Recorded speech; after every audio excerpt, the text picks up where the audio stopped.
माननीय पोलीस अधीक्षक संदीप घुगे यांनी अंमली पदार्थ तस्करी, विक्री, वाटप व वितरण करणाऱ्या इस्मांच्यावर कारवाई करण्यासाठी त्यांच्या अधीनस्थ स्थानिक गुन्हे अन्वेषण शाखा सांगली कडील पोलीस अधिकारी व पोलीस अंमलदार यांचे विशेष पथक स्थापन करण्यात आले।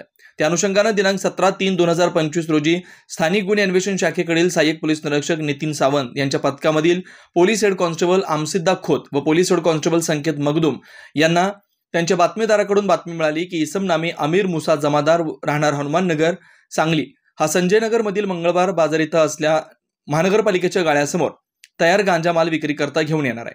नमूद पथक मिळालेल्या बातमीप्रमाणे मंगळवार बाजार येथील महानगरपालिकेच्या गाळ्याच्या मागील बाजूस मोकळ्या जागेत दुधाळ कॉर्नर तसेच महानगरपालिकेच्या गाळ्याच्या समोरील बाजूस सापळा लावून थांबला असता एक इसम वायरची पिशवी पाठीवर टाकून महानगरपालिकेच्या व्यापारी संकुलमधील गाळ्याच्या मोकळ्या जागेत संशयितरित्या दिसला। तसा त्याचा बातमीप्रमाणे संशय आल्यानं सहाय्यक पोलीस निरीक्षक नितीन सावंत व पथकाने सदर इसमास पळून जाण्याची संधी न देता ताब्यात घेऊन त्याचं नाव गाव विचारतात त्यानं त्याचं नाव अमीर मुसा जमादार वय 32 वर्ष राहणार पहिली गल्ली हनुमान नगर सांगली असं सांगितलं। सहाय्यक पोलीस निरीक्षक नितीन सावंत यांनी त्यास मिळालेल्या बातमीची हकीकत सांगून त्याच्या अंगझडतीचा उद्देश कळवून पंचासमक्ष अंगझडती घेतली असता त्याच्या कब्जातील पिशवीमध्ये तयार गांजा माल मिळून आला। त्या सदर गांजा मालाबाबत विचारणा केली असता त्याने उडवाउडवीची उत्तर दिली।